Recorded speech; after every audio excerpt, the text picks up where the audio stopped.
Dios le bendiga. Gloria sea el nombre del Señor. Nosotros nos gozamos una vez más que Dios nos da esta oportunidad de reunirnos por estos medios para glorificar su santo y bendito nombre, para agradecerle porque Él ha sido bueno con cada uno de nosotros. Alabado sea el nombre del Señor. Nosotros nos hemos estado gozando con estos estudios de la palabra del Señor. Hemos estado estudiando este libro de los Hechos, que es el libro que nos habla de la historia de la iglesia. Nosotros vimos la semana pasada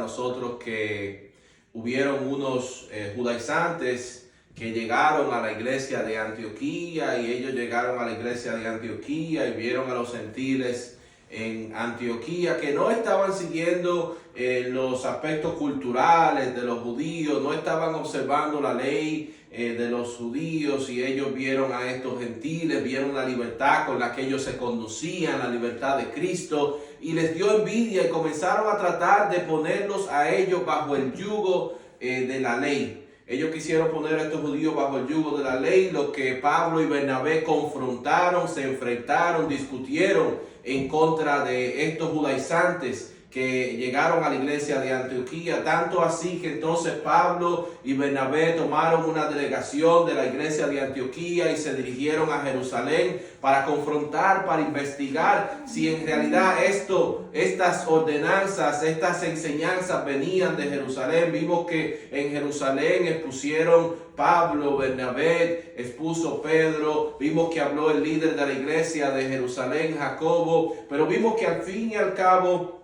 la decisión final que tomaron en Jerusalén no fue una decisión de seres humanos, sino que fue la decisión de Dios. Porque al final vimos que Jacobo dijo que le ha parecido bien al Espíritu Santo y a nosotros no imponerle carga a los gentiles.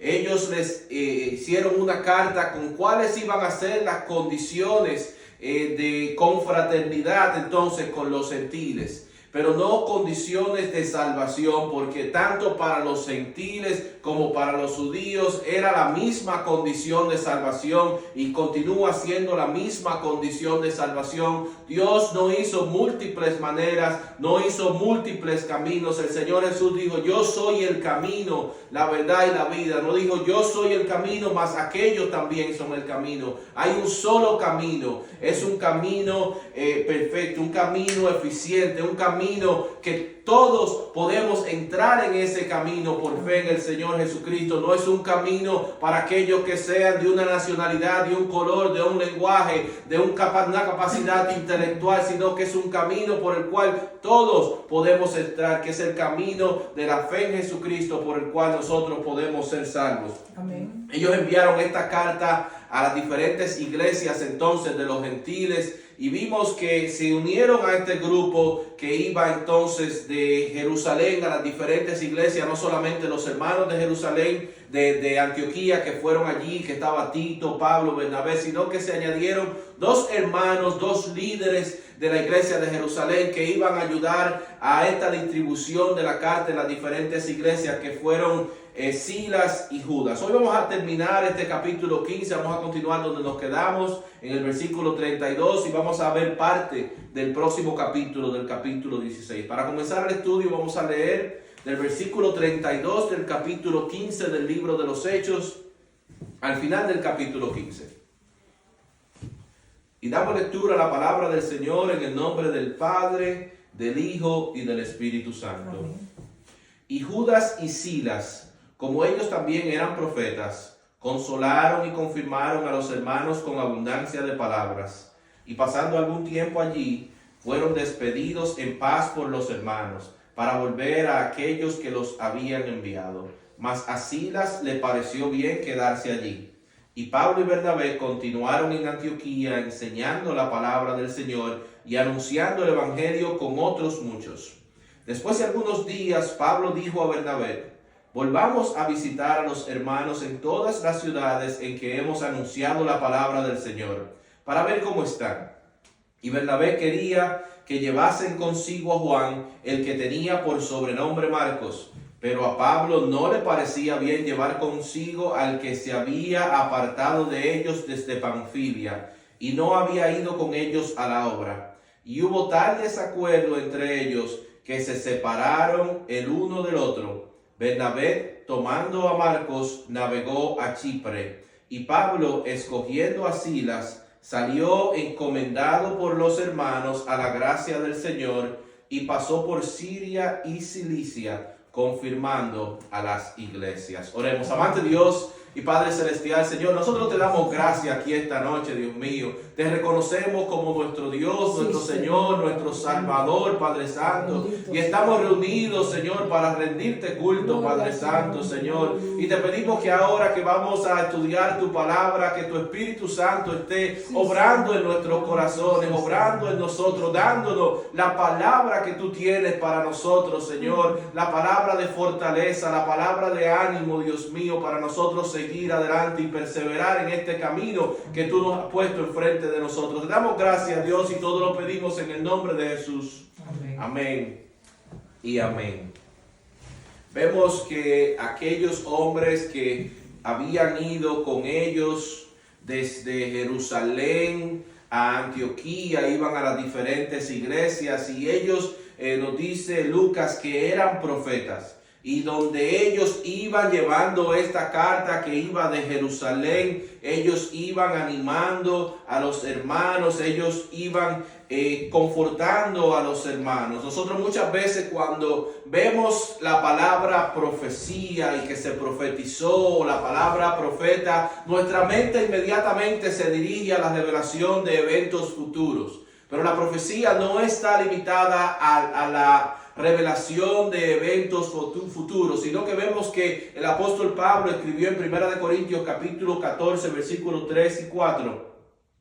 Pero el que profetiza habla a los hombres para edificación, exhortación y consolación. Amén. Y esto era lo que iban haciendo estos hermanos que Lucas dice que eran profetas. Judas y Silas, ellos iban llevando la instrucción de la palabra del Señor, iban exhortando, iban consolando a los hermanos. Luego vemos que regresaron a Antioquía, pero vemos que de los dos hermanos que se nos menciona que andaban, que eran Judas y Silas, vimos que Judas regresó a Jerusalén, pero que Silas permaneció en Antioquía. Y esto parece una decisión que no tiene mucha relevancia cuando lo vemos así inicialmente. Tal vez podríamos pensar que fue una decisión arbitraria de Silas permanecer en Antioquía, que la estaba pasando bien con los hermanos de Antioquía, que había una misión allí para Silas. Pero había algo más allí para Silas. Dios estaba preparando los eventos futuros que iban a pasar con Silas. Esto no fue una decisión que se designó en la imaginación, en el pensamiento de Silas, sino que el Espíritu Santo obrando en el corazón de Silas para que él se quedara allí, porque Dios lo iba a añadir a él al próximo viaje misionero, al equipo misionero que iba a salir de la iglesia de Antioquía.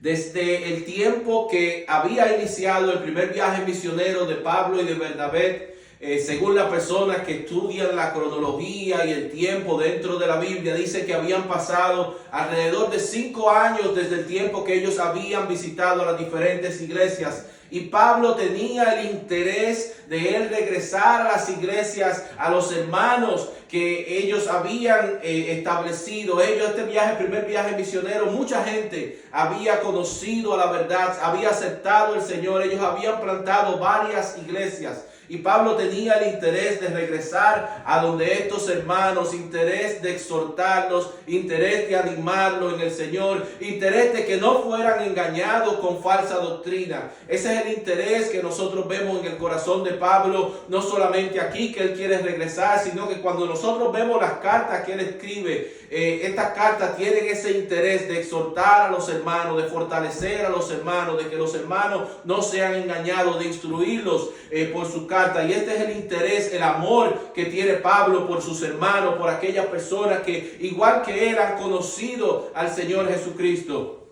Pero vemos que él entonces le propone a Bernabé que fuera de nuevo recorriendo las iglesias, visitando a los hermanos, pero en este evento ocurre que hay un desacuerdo entre Pablo y Bernabé. Un desacuerdo, ¿por qué? Porque cuando Pablo le propone eso a Bernabé, Bernabé no tiene problema, él tiene eso en su corazón también. Pero él le dice, yo conozco a una persona que vamos a necesitar, y le propone que lleven a Juan Marcos con ellos a este viaje misionero. Y nosotros habíamos visto que Juan Marcos anteriormente había iniciado el viaje misionero con ellos, pero no había permanecido en aquel viaje misionero. No sabemos nosotros cuál fue la razón por la que él había abandonado aquel viaje misionero. No sabemos si al mirar los peligros del camino, no sabemos si al mirar la dificultad de los lugares, no sabemos si al mirar las diferentes enfermedades que aplagaban los diferentes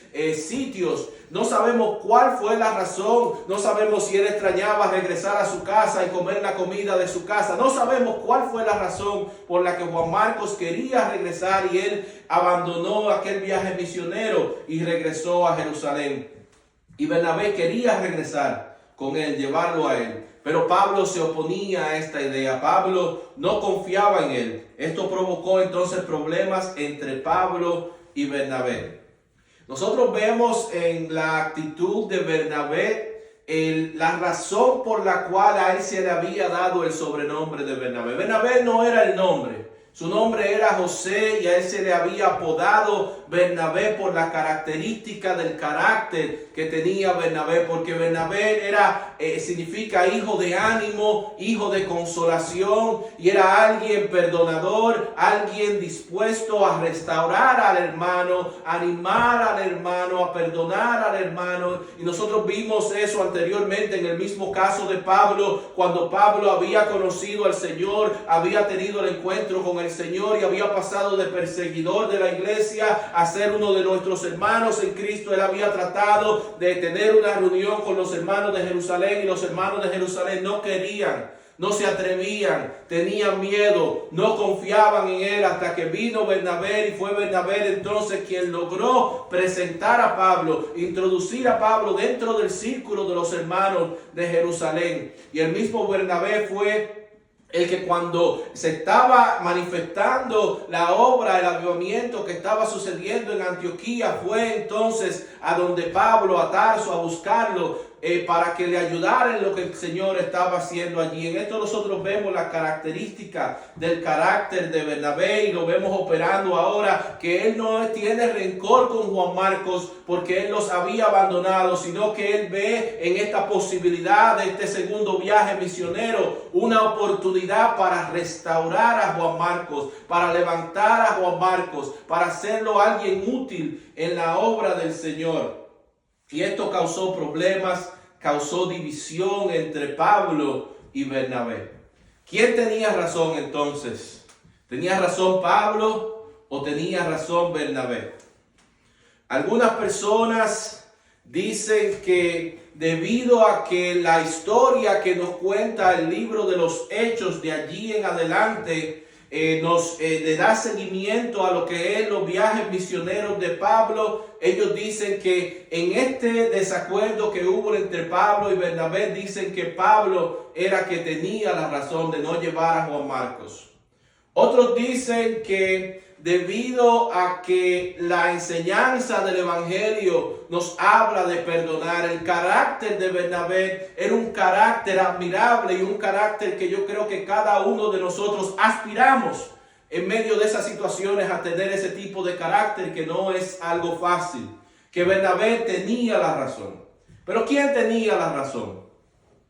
Yo no sé quién tenía la razón, pero en mi pensamiento yo creo que ambos tenían la razón. Ambos tenían un punto de vista distinto. Dios había puesto cosas distintas en el corazón de Pablo como en el corazón de Bernabé. En el corazón de Pablo, Pablo tenía la idea de que Juan Marcos le había fallado, que Juan Marcos no podía depender de él, que la obra del Señor tenía tanta importancia que él tenía que llevarse gente con él que sabía que podía contar con ellos, que en el momento más recio, más difícil, no los iban a abandonar. Y eso era lo que Pablo tenía en el corazón, de que la obra del Señor era demasiado importante y tenía en su manera de realizar las cosas y dirigirse que nosotros podemos hacer por la obra del Señor. Pero en el corazón de Bernabé era algo distinto. En el corazón de Bernabé lo que estaba era restaurar. En el corazón de Bernabé lo que había era consolación, ánimo. Y él veía la obra del Señor, lo que se estaba realizando de una manera en que, ¿qué puede hacer la obra del Señor para transformar, para cambiar al individuo? O sea que en mi opinión personal, yo creo que Dios estaba trabajando en el asunto y en las personalidades de ambos. Estas cosas no fueron cosas que tomaron a Dios por sorpresa, pero son cosas que Dios, vamos a ver, que la va a usar para su gloria. Esta diferencia causó una división entre Pablo y Bernabé. Y habíamos visto anteriormente, vimos hace unos minutos atrás que Silas no regresó a Jerusalén, que él se quedó en Antioquía, y habíamos dicho que eso no es una coincidencia, que eso fue la obra del Espíritu Santo, anticipando, preparando la necesidad de llevar a alguien como Silas. Y vemos entonces que aquel equipo misionero se dividió y en vez de un equipo ahora se convirtieron en dos equipos misioneros. Esto es la cosa grande que Dios hace, que en un mismo desacuerdo, en una diferencia entre los hermanos, Dios se glorifica y ahora ellos van cubriendo el doble de territorio que iban cubriendo anteriormente. Pablo entonces tomó consigo a Silas y vemos que Bernabé entonces tomó con él a Juan Marcos. Y esta historia de Juan Marcos es algo muy, muy interesante, porque Juan Marcos, este tratamiento de Bernabé, esta obra de consolación, de exhortación, fue efectiva. Dios obró en el carácter de Juan Marcos, y Juan Marcos iba a ser alguien que se iba a convertir en un personaje muy importante en la historia de la iglesia. Juan Marcos se convertiría en discípulo del apóstol Pedro.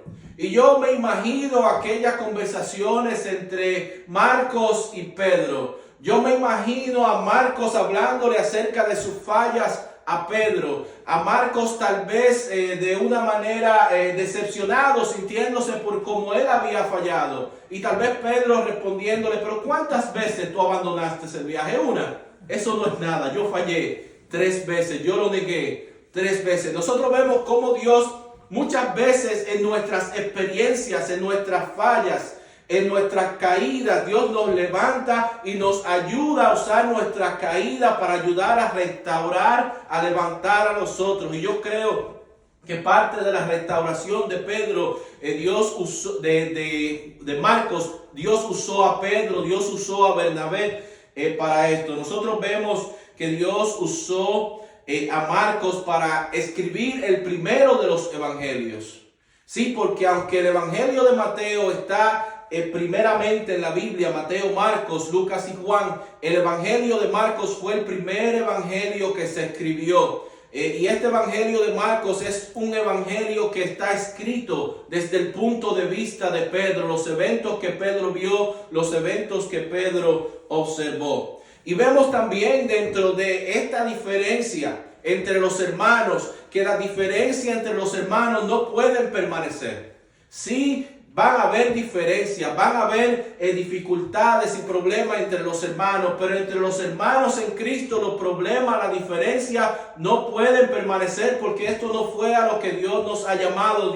El Señor les enseñó a sus discípulos que así conocerán que somos sus discípulos, si nos amamos los unos a los otros.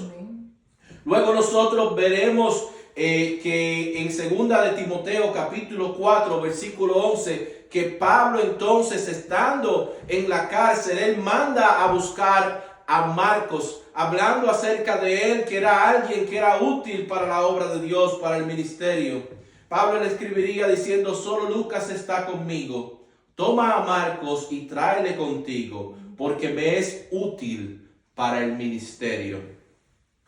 Pablo no tenía diferencias con Marcos. Dijimos que esas diferencias entre los hermanos no puede permanecer, pero Dios iba a usar aún esas diferencias para su gloria, para multiplicar el alcance de estos equipos misioneros que iban a salir. Vamos a comenzar el próximo capítulo, el capítulo 16. Vamos a leer los primeros 5 versículos.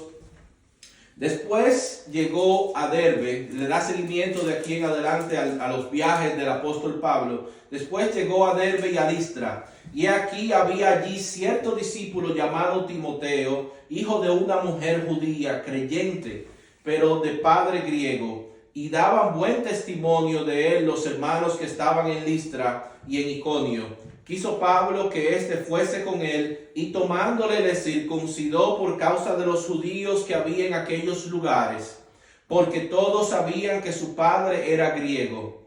Y al pasar por las ciudades les entregaban las ordenanzas que habían acordado los apóstoles y los ancianos que estaban en Jerusalén, para que las guardasen. Así que las iglesias eran confirmadas en la fe y aumentaban en número cada día.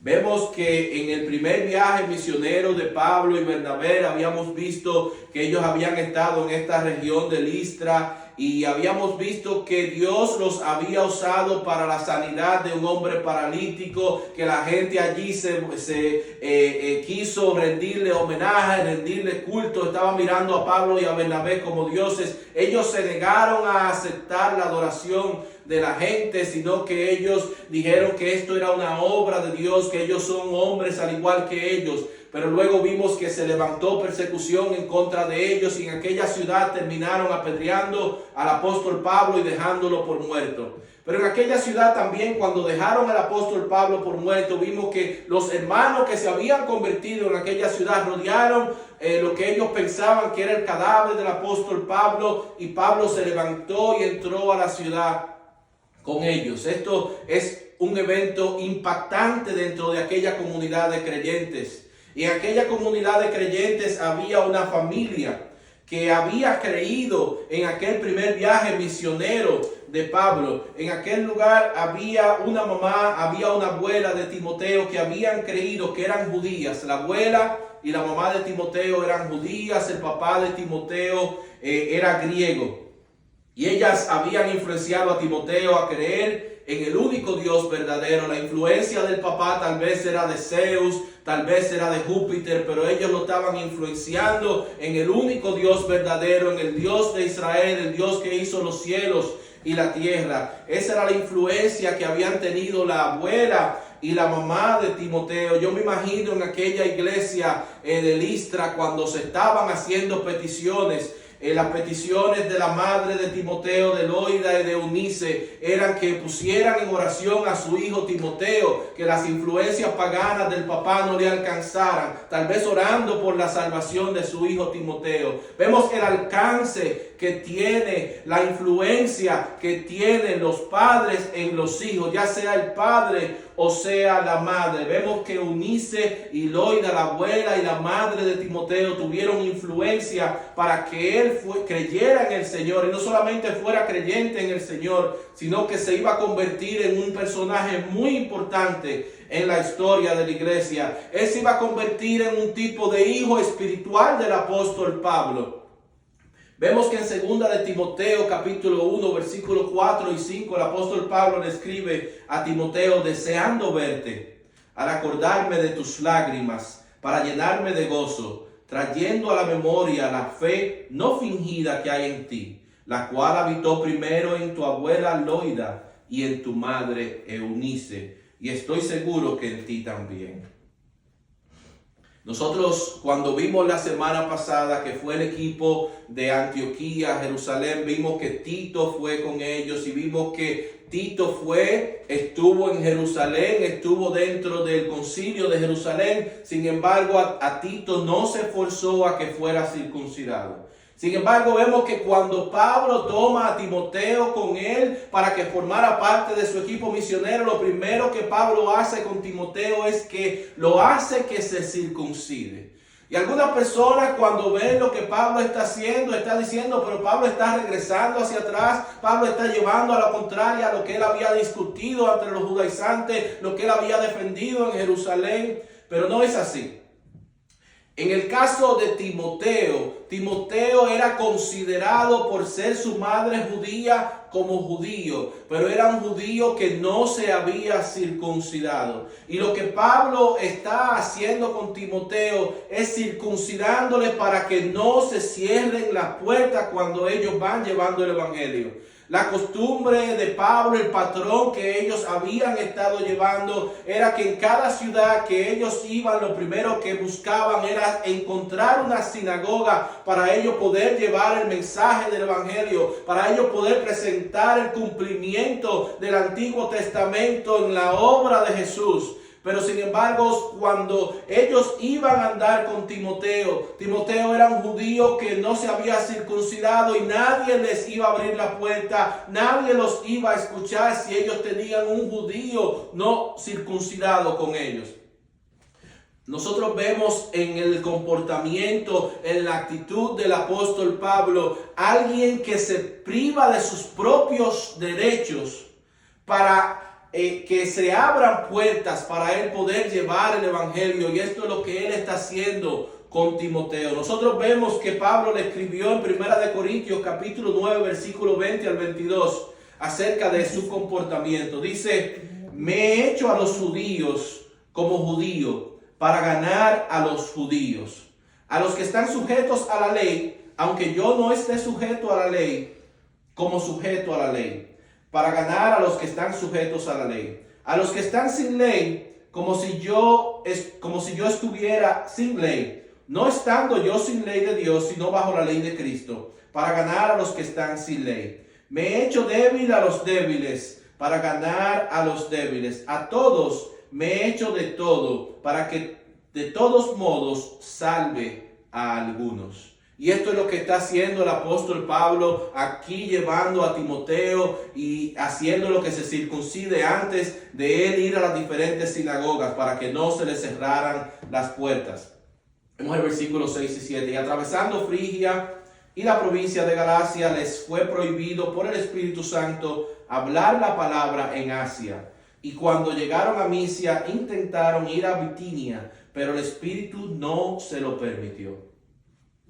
No sabemos la razón, no sabemos de qué manera el Espíritu le prohibió que ellos no fueran a Asia, que no hablaran la palabra en Asia. Tal vez le fue dada una palabra profética como se le había dado anteriormente, diciéndole que los separaran a Pablo y a Bernabé para ir al primer viaje misionero. Tal vez se le habían cerrado las puertas, tal vez se le habían presentado inconvenientes, porque no era el tiempo de Dios de ellos llevar la palabra en aquel lugar. Muchas veces Dios envía cuando el territorio está fértil para poder recibir la palabra. No sabemos exactamente la manera ni la razón por la que Dios le prohibió también a ellos entonces entrar en el área de Bitinia. Pero de alguna manera Dios no le permitió, tal vez le cerró puertas, le presentó inconvenientes. Y muchas veces a nosotros se nos presentan inconvenientes y nosotros pensamos siempre que se nos presentan inconvenientes que eso no puede ser de Dios. O yo tengo un problema, eso no puede ser de Dios. Yo me enfermo, eso no puede ser de Dios. Se me dañó el carro, eso no puede ser de Dios. Pero muchas veces esos inconvenientes son permitidos en nuestra vida para Dios, entonces poder hacer algo por medio de nosotros.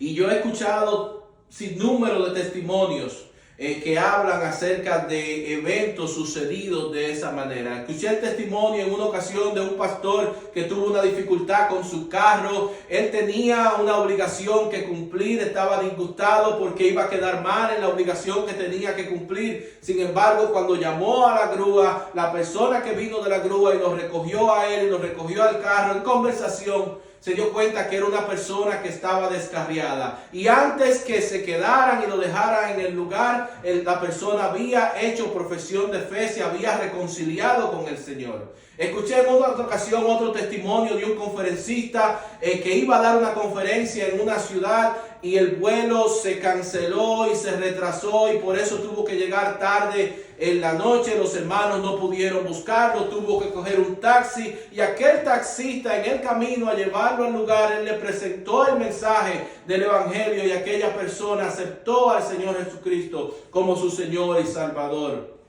Sin número de testimonios. Escuché en una ocasión un testimonio en el cual iban a llevar Biblias, una cantidad de Biblias para evangelizar en el país de India.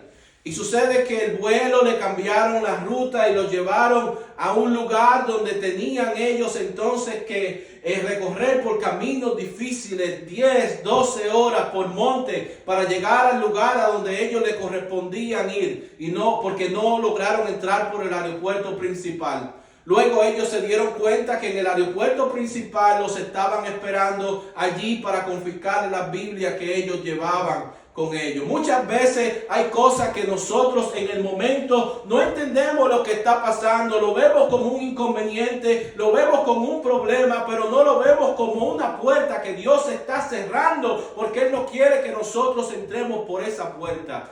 Muchas veces no tenemos la capacidad de ver las cosas así, pero debemos de cambiar nuestra manera de pensar y comenzar a mirar cuando se nos cierra una puerta, ponerlo en las manos del Señor, que Él nos muestre qué puerta entonces Él nos está abriendo, qué Él quiere entonces que nosotros hagamos, en qué dirección Él quiere que nosotros nos movamos. Y esto es lo que está sucediendo en este momento.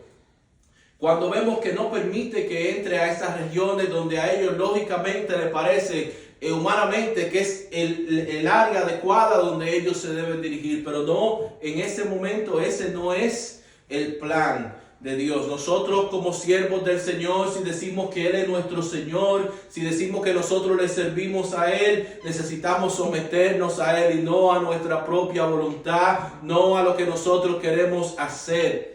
Yo escuché a una persona una vez hablar acerca de los cambios de planes de Dios y él había dicho que a través de su caminar con el Señor, a través de muchos años con el Señor, él había entendido una nueva bienaventuranza que el Señor no la había mencionado. Y la bienaventuranza que él había entendido era: bienaventurados son los flexibles, porque ellos no serán rotos, no serán quebrantados.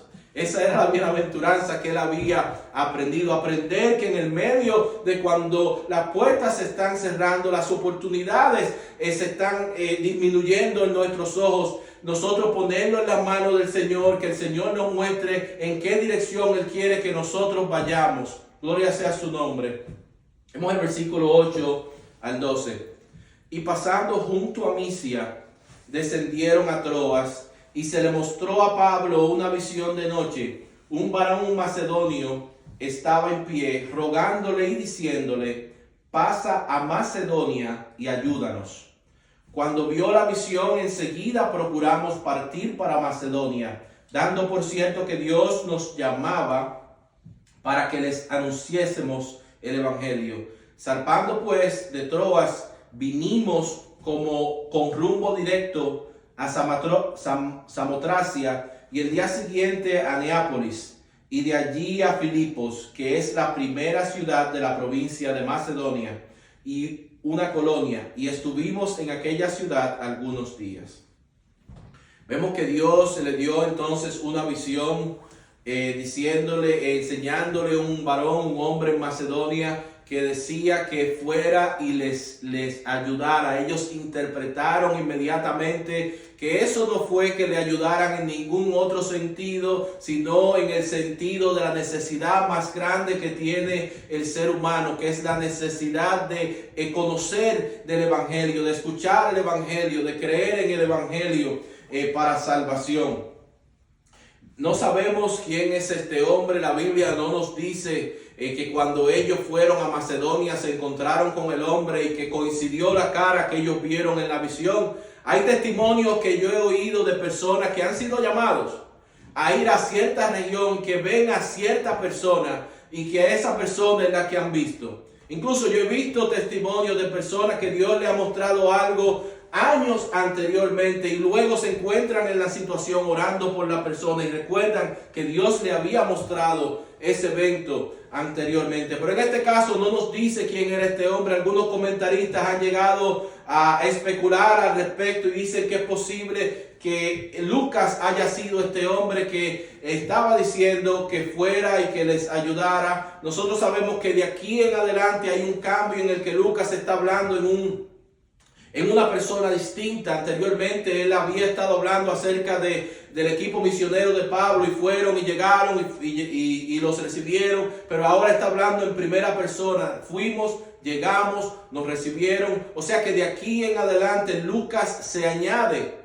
al equipo misionero de Pablo. No sabemos por qué razón él se añade, no sabemos, pero sabemos que Lucas de profesión era doctor, era médico. No sabemos si por las dificultades de salud que Pablo había experimentado incluso durante su primer viaje misionero en la región de Galacia. Pablo había tenido problemas serios de salud. Incluso cuando él escribe a la gente, las iglesias que están en Galacia, le dice que el amor de ellos era tanto que ellos hubiesen querido quitarse sus propios ojos y dárselos a él. Por los problemas de salud, no sabemos si eso haya provocado que ellos hubieran buscado una persona que le sirviera de apoyo para las condiciones de Pablo. No sabemos, pero el escritor de este libro, Lucas, vemos que de aquí en adelante, en algunos de los eventos que están el equipo misionero, él está incluido y se incluye en esos eventos. Vemos el versículo 13 en adelante, dice: y un día de reposo salimos fuera de la puerta junto al río, donde solía hacerse la oración, y sentándonos hablamos a las mujeres que se habían reunido. Entonces una mujer llamada Lidia, vendedora de púrpura de la ciudad de Tiatira, que adoraba a Dios, estaba oyendo, y el Señor abrió el corazón de ella para que estuviese atenta a lo que Pablo decía. Y cuando se fue bautizada y su familia, nos rogó diciendo: si habéis juzgado que yo sea fiel al Señor, entrad en mi casa y posad. Y nos obligó a quedarnos. Nosotros habíamos visto cuál era el patrón del equipo misionero de Pablo. Ellos iban a las sinagogas, pero este sábado ellos no estaban en la sinagoga. Era una región donde no había tal vez una población judía suficiente para establecer una sinagoga. Era necesario que para que en un lugar se abriera una sinagoga, la presencia de por lo menos 10 hombres judíos. Y puede ser que este lugar no cumplía con ese requisito, pero habían unas mujeres que, aunque no había una sinagoga donde ellas poder ir a orar, poder ir a adorar a Dios, ellas se reunían a la orilla del río a adorar a Dios, a orar, a buscar de Dios. Y Pablo y Silas y su equipo misionero se enteraron de lo que había mujeres que le servían al Dios de Israel, que se reunían, y el lugar donde se reunían, y allí ellos fueron entonces a presentarle las palabras del evangelio de salvación. Y nos dicen que Lidia, se nos menciona por nombre, fue la primera persona que se convirtió en esta región. Esta fue la primera vez que este evangelio se presentó en el continente europeo. La primera vez, o sea que el evangelio había llegado primeramente a África, se originó, había llegado a Asia, pero esta es la primera vez que el evangelio llega al continente europeo, y esta es la primera persona que se convierte en el continente europeo, y es Lidia. Lidia era procedente del área de Tiatira. Esta ciudad Tiatira, de donde ella venía, era una ciudad que era conocida por su facilidad de que ellos trabajaban con la púrpura, vendían la púrpura, y a esto ella se dedicaba. Aparentemente ella era una negociante de púrpura, ella era una vendedora, era una persona de recursos, y vemos que ella los obliga a ellos a quedarse en su casa. Y vemos en cierta manera la personalidad de Lidia en la manera en que ella les presenta el que se queden en su casa. Vemos la habilidad de mercadería, de la forma en que ella les presenta. Ella le dice: si habéis juzgado que yo sea fiel al Señor, entrad en mi casa y posad, y nos obligó a quedarnos. O sea que si ellos no se quedaban, habían problemas entonces, porque según la manera que ella se lo presenta, es que ellos entonces no la están juzgando a ella ser fiel al Señor. Pero como dijimos, esta fue la primera conversión en el continente europeo. Y allí fue plantada la semilla, allí comenzó una iglesia y Dios comenzó a trabajar en aquel lugar. Y vemos que lo que sucedió después que ella conoció el Evangelio, allí se estableció una iglesia. Pablo luego le escribiría a la iglesia de Filipo en el libro, la carta a los filipenses. Pero lo próximo que sucedió después que ella se convirtió es que para salvación, es que ella y su casa fueron entonces bautizados. Y el bautismo es en obediencia a la ordenanza del Señor Jesucristo. El bautismo no es para ser salvo, pero es en obediencia a la ordenanza que el Señor Jesucristo había dado, y es el paso que toda persona que ha dado el paso de fe, que ha creído en el Señor Jesucristo, debe tener en su corazón. Como lo próximo que debe hacer es bautizarse en obediencia al mandato, a la orden del Señor Jesucristo, que dijo a sus discípulos en Mateo capítulo 28, versículos 19 y 20. Por tanto, id y hacer discípulos a todas las naciones, bautizándolos en el nombre del Padre, del Hijo y del Espíritu Santo, enseñándoles que guarden todas las cosas que os he mandado, incluyendo el bautismo. Y aquí yo estoy con vosotros todos los días hasta el fin del mundo. Amén. Y eso hizo Lidia y toda su casa después de haber recibido la palabra, de haber creído para salvación. El próximo paso entonces es someterse a lo que es las ordenanzas y la voluntad del Señor, entonces bautizándose. Dice el versículo 16 al 18. Aconteció que mientras íbamos a la oración, nos salió al encuentro una muchacha que tenía espíritu de adivinación, la cual daba gran ganancia a sus amos, adivinando. Esta, siguiendo a Pablo y a nosotros, daba voces diciendo: estos hombres son siervos del Dios Altísimo, quienes os anuncian el camino de salvación. Y esto lo hacía por muchos días. Mas desagradando a Pablo, este se volvió y dijo al espíritu: te mando en el nombre de Jesucristo que salgas de ella. Y salió en aquella misma hora. Esta muchacha era adivina. Ella tenía la habilidad de decirles a las personas cosas personales sobre ellos, que ellos tal vez pensaban que eran imposibles de poder saber sin la intervención de alguna fuerza sobrenatural. Y esto es lo que ella está haciendo. Ella daba gran ganancias a sus dueños. Ellos cobraban para que ella entonces le hablara a la gente acerca de su futuro. Tal vez ella le leía la mano, no sabemos. Tal vez ella leía cartas. Eso es la manera que lo hacen en el día de hoy, no lo sabemos, o algo similar. Pero ella era un alma cautiva de Satanás. Era una joven que era poseída por demonios. Todo este tipo de actividad, lo que es adivinos, horóscopos, santería, espiritismo, son actividades que están ligadas directamente con Satanás, con los demonios, con la tiniebla, y todo aquel que está relacionado en aquellos grupos, en aquellas actividades, se está tratando con estas cosas, con Satanás, con los demonios, con la tiniebla. Dios directamente ha hablado y ha dejado claramente que Él no quiere que su pueblo se relacione con este tipo de actividad.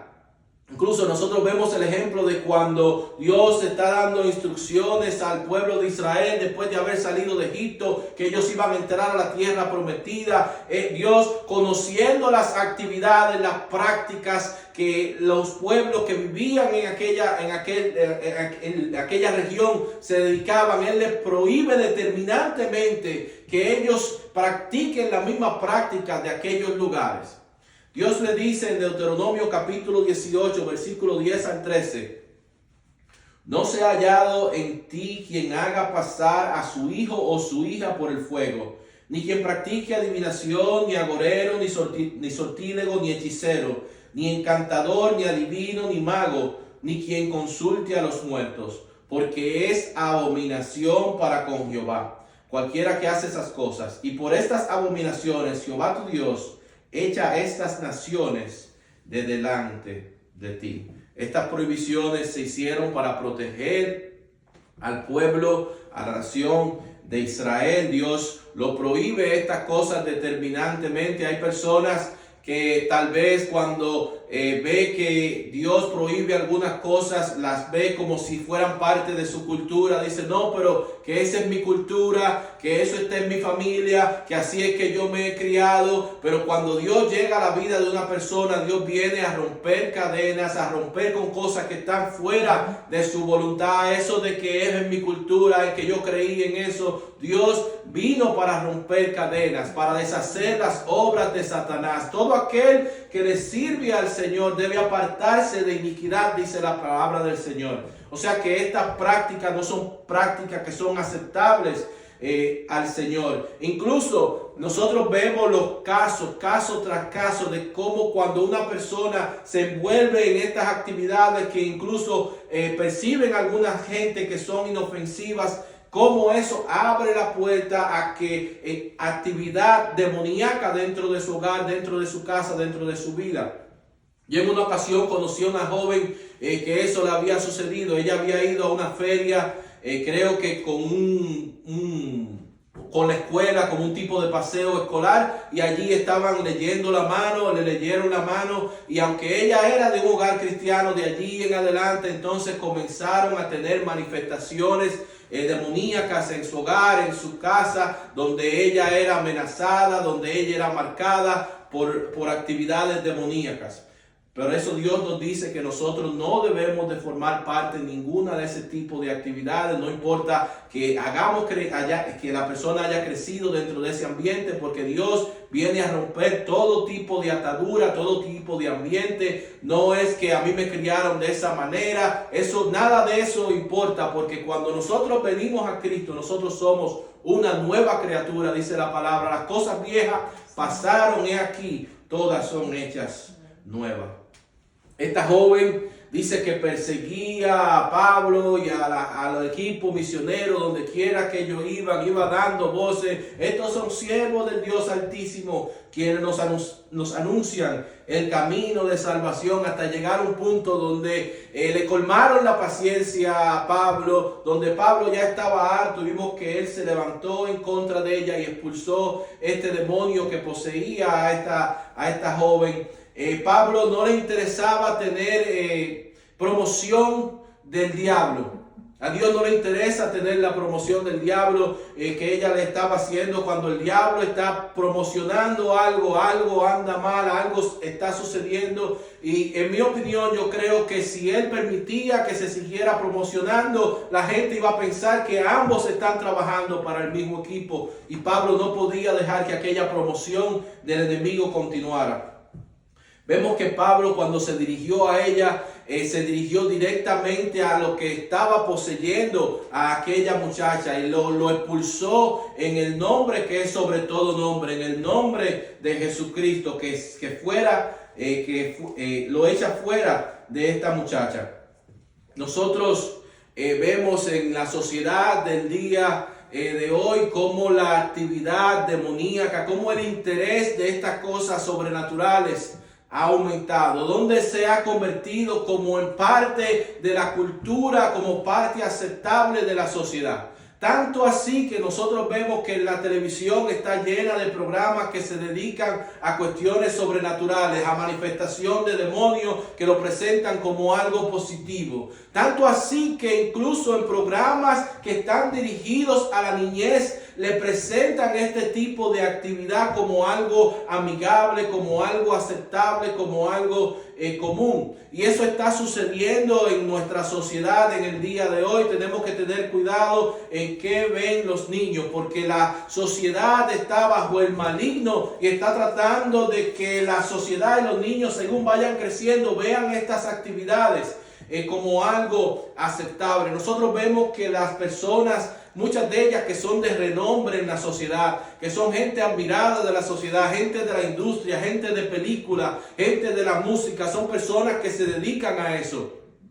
Sin embargo, vemos que la sociedad anda detrás de esta gente y los busca como ídolos, está buscándolo. ¿Y qué dijo fulano para tomar decisiones de su vida? ¿Qué dijo mengano para tomar decisiones acerca de su vida? Y gente que está en este mundo influenciando para que la gente se pierda, influenciando, haciendo el trabajo de Satanás. Sin embargo, la gente se congrega y va buscando a ver qué dijo aquel artista, qué dijo aquel actor. Dios nos ha dejado en su palabra que nosotros debemos de buscar antes de nosotros tomar nuestras decisiones. Nosotros tenemos la única celebridad que vale la pena seguir, y es aquel que derramó su sangre en la cruz del Calvario para pagar por nuestros pecados. Nosotros no debemos de deambular, de andar realengo buscando a ver qué celebridad dice, cuál es su opinión. A nosotros no nos importa la opinión de una celebridad, a nosotros nos importa qué dice la palabra de Dios. Gloria sea el nombre del Señor. Hasta aquí el estudio de la palabra en el día de hoy, esperando que haya sido de bendición para todas las personas que han compartido con nosotros. Invitamos a los que nos han seguido a través de la transmisión de Facebook y de YouTube, que compartan con nosotros la próxima semana. Vamos a continuar el resto del capítulo 16 la próxima semana con la ayuda de Dios. Dios les bendiga.